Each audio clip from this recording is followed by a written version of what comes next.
Today's topic is phase diagram. Now, what is the importance of phase diagram? Why do we study? Because phase diagram is the actually basic of heat treatment. What is heat treatment? By heat treatment, we can control the mechanical property of a material, especially metals, because some every metals have some property like ductility, some hardness, and we can change and enhance the property according to our requirement. And without phase diagram, it is impossible to understand the heat treatment. Now, what is the phase actually? Before enter into the phase, start with some joke. It is just like your life. Initially you are baby, then gradually you are getting older and your aim of life gets changed. Just like that, metal is also like this. And the what is time actually here, and for metal this is temperature. With temperature actually the metal, the property of metal, the aim of metal is actually changed. Initially you have already studied in your school life, that is water has three phases, already you know. Okay, now we will deal with metal, especially iron. Now you can see that above 1538 degree centigrade this is liquid. Okay, very good. And then it is, when it is solidifies, it is not actually directly go to the solid iron. First it is delta ferrite, which is actually BCC structure. You have already studied BCC structure in crystallography. Then it is gamma ferrite, that is actually FCC structure, and then alpha ferrite, that is BCC structure. Now you know that BCC and FCC has actually different property of material. So you can understand that iron have not same property for these three phases. So if you want to construct a material with a property in like just like FCC crystal structure, you have to control this. Okay, now we can say that phase is actually physically distinct, chemically homogeneous and mechanically separable matter, that is region of system. That means every phase means just like your jhalmuri, you can separate the puffed rice from the kya kehte hain, chanachur. Okay, this is just like a phase. Every muri, chanachur, piyaj, onion, potato, these are the phase actually. When we make together, that is your favorite jhalmuri, just like this, nothing else. Okay, now what is phase diagram? Phase diagram, also known as phase equilibrium diagram, that is in red mark you can see. Acha, what is phase diagram? When it is mixed with something, another component, that means not only temperature, another component comes into the scene, now become, this is more complicated. You can see that for salt we use ice. You have I think already seen that. And why do we use ice? We use salt because when we add some salt with water, melting point decreases. You can see this melting point decreases, that is -20. Actually we know the melting point is 0 degree. The presence of another composition take important roles in the phase diagram. You can see again, this is copper zinc. Okay, and when we using this diagram, you can see that this is our melting point of zinc and this is melting point of copper. Okay, and when we mixed these two one, what happened? You can see that this is gradually decreasing. That means if we mixed 40% zinc with copper, that means its melting point is 903 degree centigrade, not 1100 degree centigrade. Okay, this is the beauty of phase diagram. When some another component comes into the scene, that means it has some different property, it's showing some different property. That is the we will study in this chapter. To understand the phase diagram, we have to study the microstructure, because without microstructure it is impossible to understand a phase. Now what is microstructure? Microstructure is actually the etched metal surface that is showing in figure, in this figure. Etched means some chemical is used on mirror polished metal surface to corrode the grain boundary region to identify the grains. Now what is grain and what is grain boundary? These are actually grains, okay, and these lines are actually grain boundary. These lines are grain boundary, okay. Now what is grain? These are grain. Now what is its function actually? How these grains are made? Now when solidification starts from liquid, always a impurity or some foreign atom requires to initiate a solidification. In a liquid metal there is millions of impurities and foreign atoms, so they all start solidifies and gradually increase in size, and at the end they meet with each other. Now how actually, suppose I am considering this, from this grain there is a impurity, here is a impurity, sorry, here is a impurity, okay, here is a impurity, and initially it initiates from this impurity and then gradually they increase in size.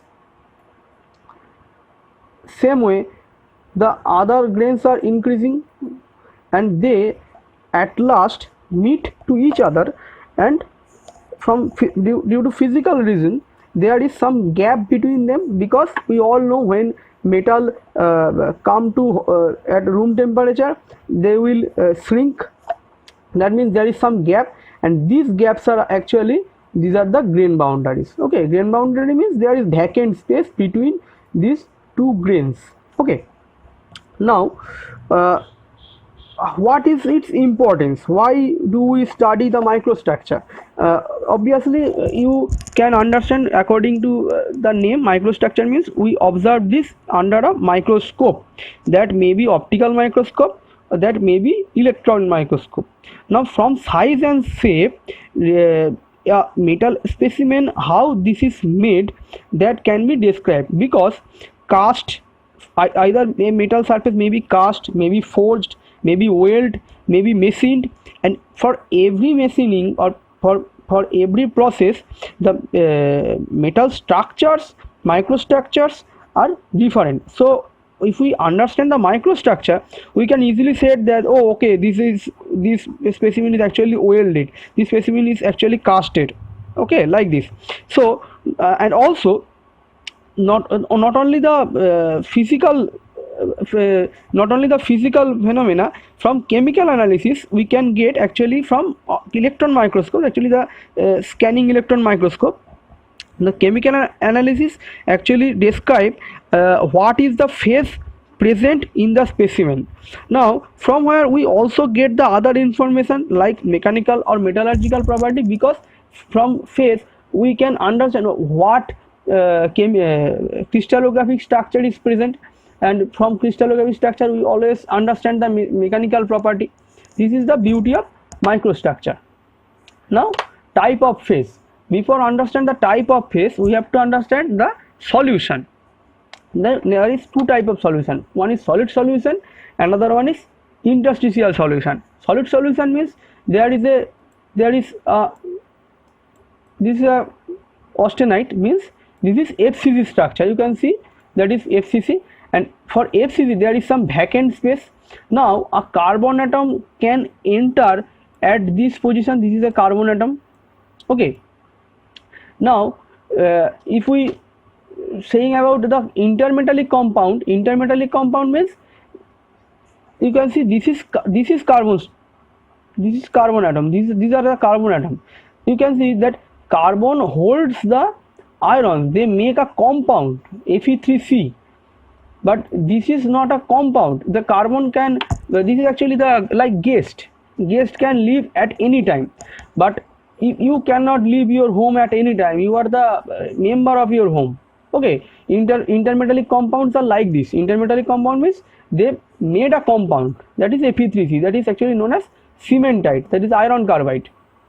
Okay, for solid solution it has to obey the valency factor rules, but for intermetallic compound there is no need of obey valency factor rules. Okay, now what are the rules? Actually Rothery explain the rules to make a solid solution. To make an interstitial solid solution, no larger than 15% of radius of solvent atom. Okay, solid atoms should have no larger than 15% than solvent atoms.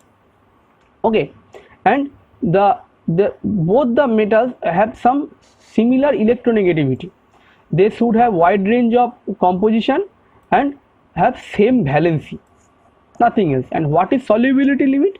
Solubility limit means maximum solute can make any solution with solid solution, obviously, with the solvent. That is the solubility limit. You have already studied in solution chapter. Just like this, we make some sugar and make a solution with water, that is liquid solution, and this is just solid solution, nothing else.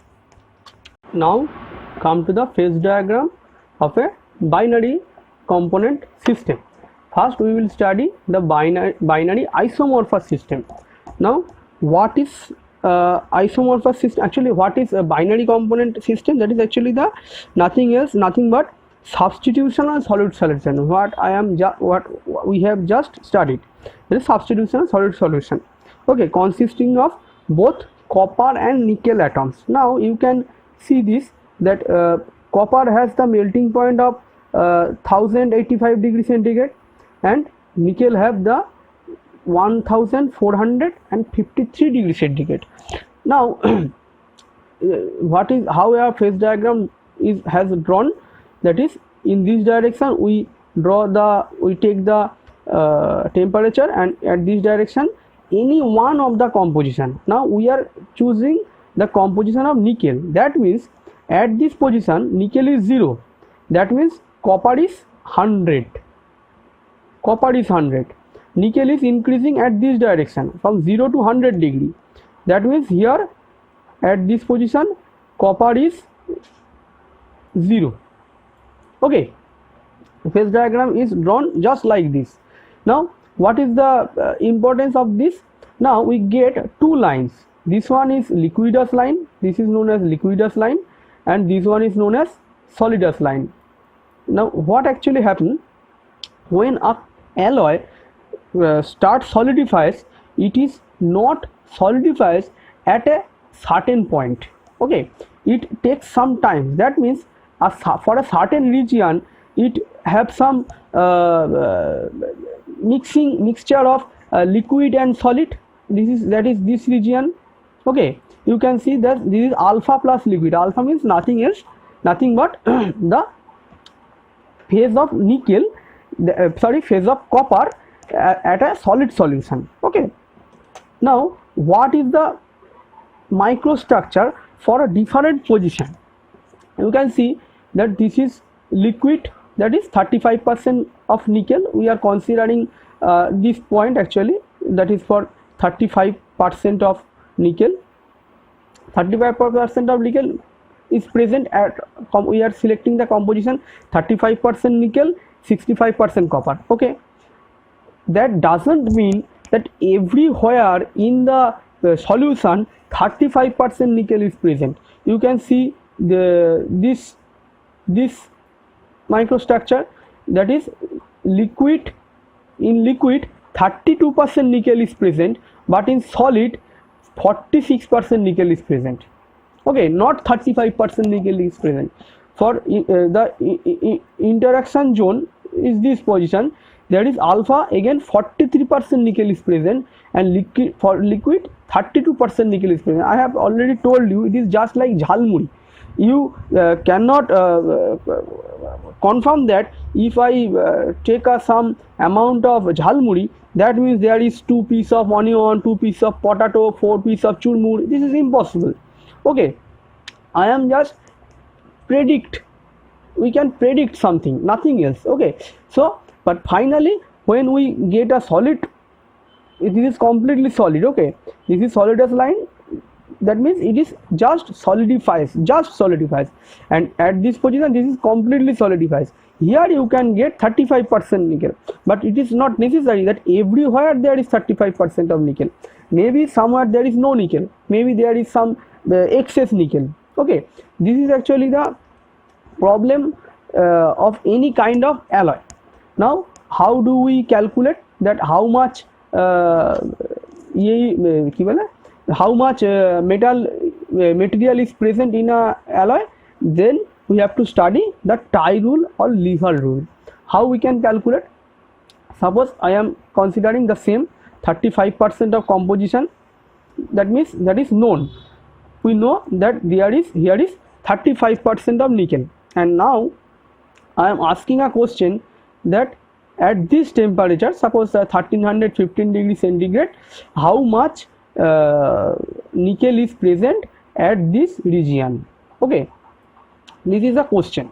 I repeat that at 35% of nickel, how much nickel is present at 50 degrees centigrade.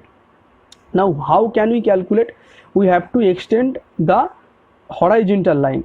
Now one line is meet with a liquidus line and one line is meet with solidus line, and we can calculate, or we can get the data that is already we have that from experiment. That is, suppose this is C alpha or CS, that means the at solidus line there is CS amount of nickel is present. In liquidus line there is Cl amount of nickel is present. Okay, so how do we calculate the solid phase? That is XS equals to C0 minus Cl by Cs minus Cl, just like tie rule. That is considering D as a lever. Now what we actually calculate, that is C0 minus Cl, that means C0 this much minus Cl R. We just calculate R. Again Cs minus Cl means total R plus L. C0 Cs minus Cl means this much.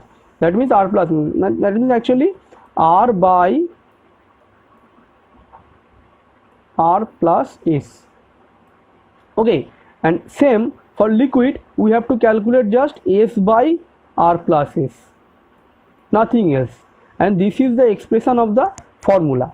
Okay, now we will study the binary eutectic system. What is eutectic? First we have to understand the eutectic.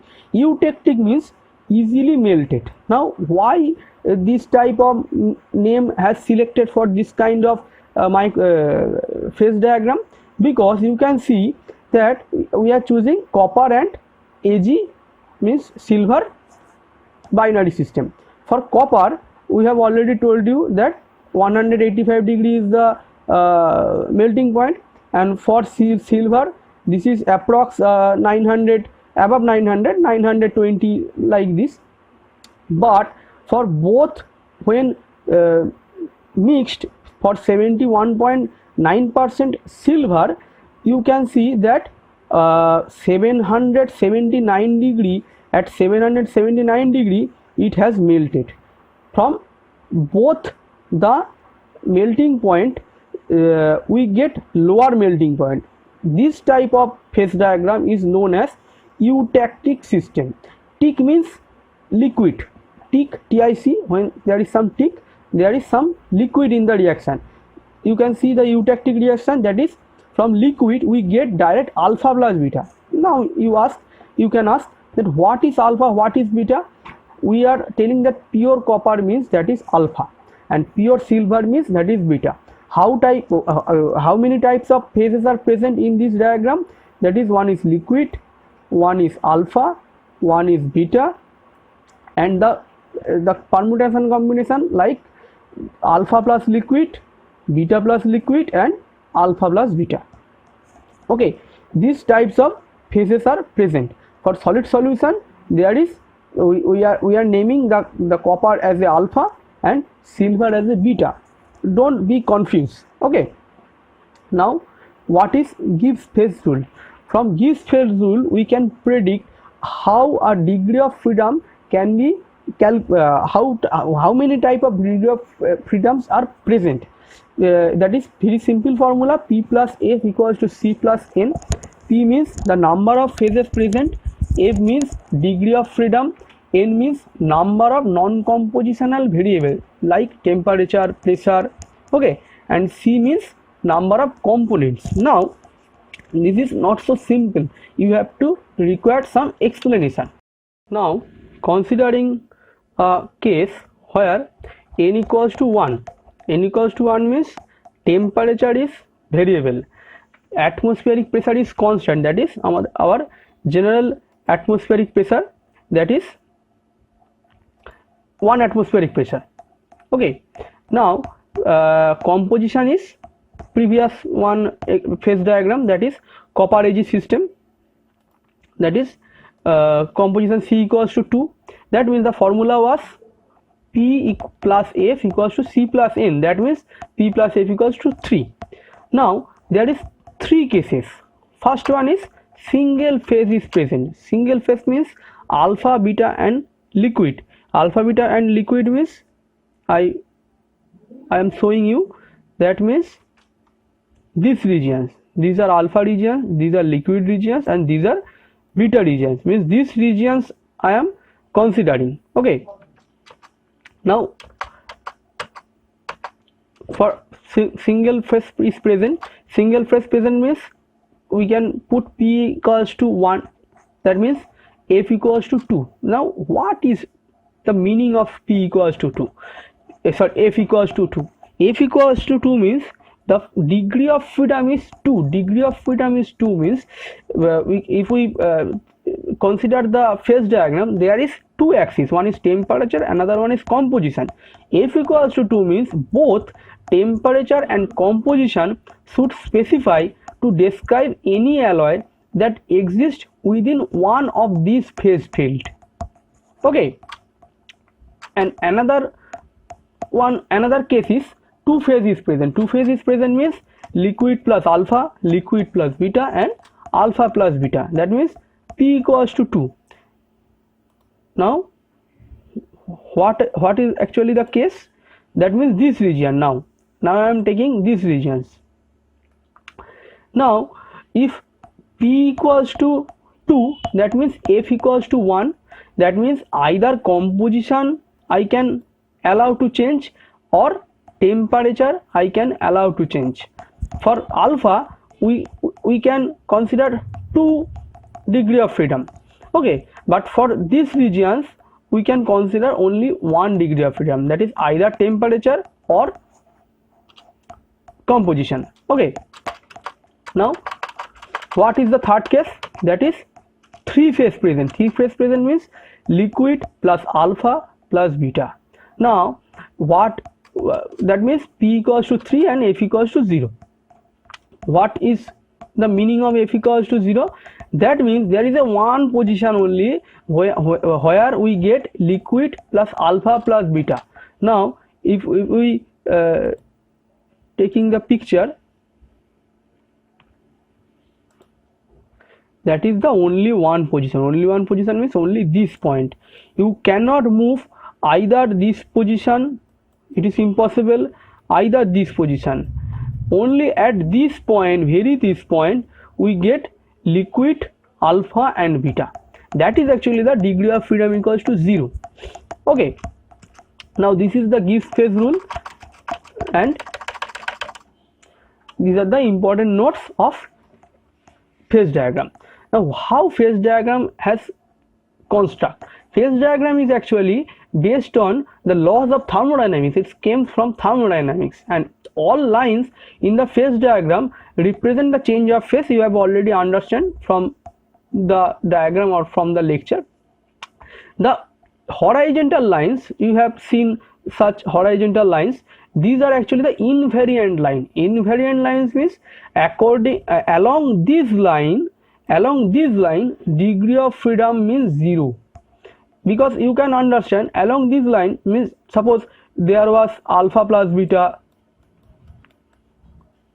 there was liquid, there was beta, but along this line for a certain composition you can get only alpha plus beta. At a certain composition and at certain temperature you get liquid plus alpha plus beta. Okay, so there is no variable along horizontal lines. Horizontal lines are very, very important. Okay, and all the invariant reaction are reversible. Reversible means these are in equilibrium, they are actually theoretical, there is no practical aspects. We have to consider the kinetics that will teach you in another class. Okay, that means these are dynamic equilibrium. Dynamic equilibrium means there is two-way reaction. The from liquid to alpha and beta is made, and from reverse way from alpha and beta liquid is also made. That is the actually dynamic equilibrium is happen in invariant lines. Okay, now we have to study iron carbon phase diagram, that will be in next video. Thank you.